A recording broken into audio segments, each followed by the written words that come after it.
અત્રેના ચોટીલા સબ ડિવિઝનમાં સમાવેશ ચોટીલા, થાનગઢ અને મૂળી તાલુકાના ખેડૂતોને ખાસ જણાવવાનું કે આ વિસ્તારની અંદર આમ તો ઘણા બધા પ્રશ્નો હોય છે, પણ એમાંનો અત્રેની કચેરીએ જ્યારે મારે મુલાકાતનો દિવસ હોય છે ત્યારે પણ ખેડૂતોની રજૂઆત આવતી હોય છે, ફિલ્ડમાં પણ જઈએ છીએ ત્યારે પણ રજૂઆત આવતી હોય છે.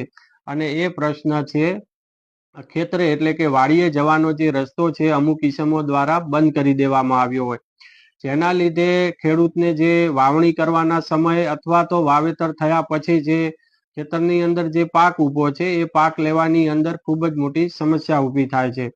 હવે આ ડિવિઝનની અંદર સમાવેશ જે ખેડૂતો છે એ અવારનવાર મને મળતા હોય છે, ત્યારે અનુભવે એવું જણાય છે કે ખેડૂતો અભણ હોય છે અને એમને કાયદાનું જ્ઞાન નથી, અને એના લીધે છે આ પ્રશ્નની ક્યાં રજૂઆત કરવી, કેવી રીતે ઉકેલ લાવવો અને એમનો રસ્તો ખુલ્લો કરાવવો.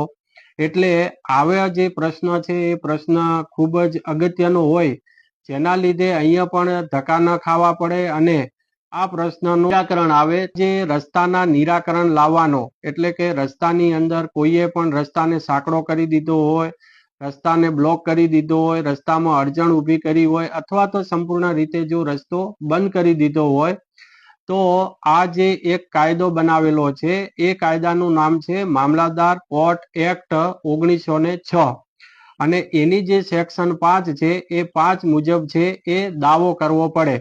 ઘણીવાર ખેડૂતો અહીંયા સાદી અરજીની અંદર અરજી આપતા હોય છે, પરંતુ ખેડૂતોને ખાસ જણાવવાનું કે આ મામલતદારની એક કોર્ટ છે અને કોર્ટની અંદર જેમ આપણે સિવિલ કોર્ટની અંદર દાવો કરીએ છીએ એવી રીતે આ મામલતદાર કોર્ટની અંદર તમારે કલમ 5 હેઠળ દાવા અરજી કરવાની છે.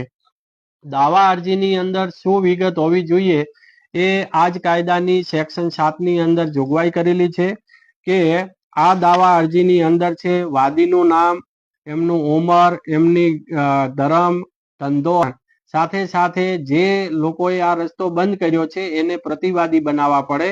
એટલે પ્રતિવાદીનું નામ, એમની ઉંમર, ધર્મ, જ્ઞાતિ અને રહેઠાણ.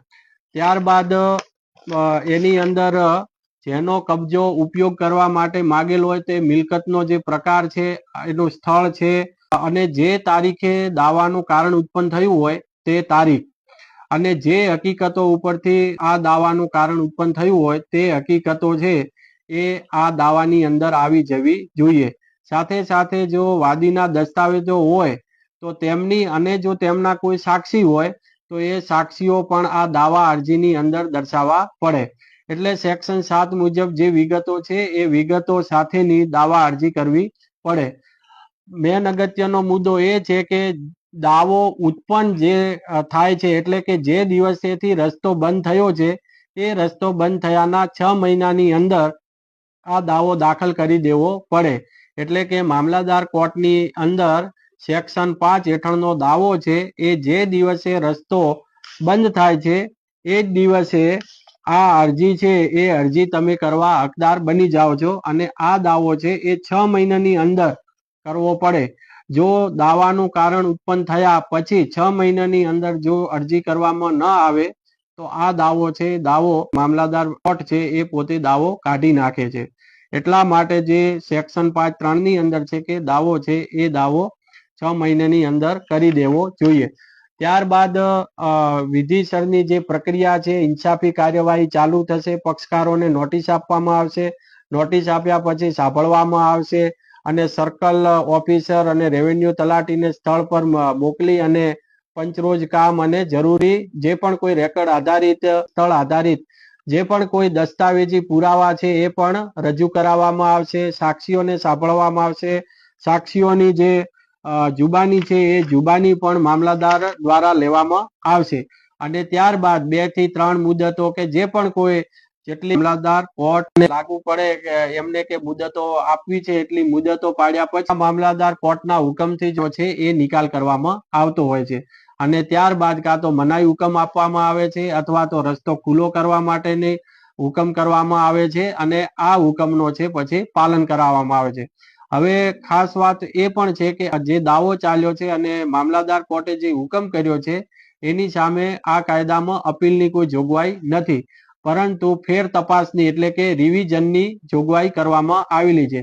જો આ મામલતદાર કોર્ટના હુકમથી જો નારાજ હોય ખેડૂત તો અત્રેની એટલે કે નાયબ કલેક્ટર કોર્ટની અંદર આવી અને એ રિવિઝન અરજી દાખલ કરી શકે છે. અને જે મામલતદાર કોર્ટના હુકમ યોગ્ય છે કે મર્યાદાની અંદર રહીને નિર્ણય કર્યો છે કે કેમ એ તપાસ રજૂ થયેલા ડોક્યુમેન્ટ છે એ તપાસી અને ત્યારબાદ અહીંયાથી રિવિઝન અરજીનો નિકાલ કરવામાં આવે છે. એટલે સેક્શન 23(2) હેઠળ રિવિઝનની સત્તાઓ છે એ નાયબ કલેક્ટરને પહોંચે છે. એટલા માટે જો પણ કોઈ મામલતદાર કોર્ટનો જે હુકમ હોય હુકમની સામે નાયબ કલેક્ટરની અંદર થાય છે.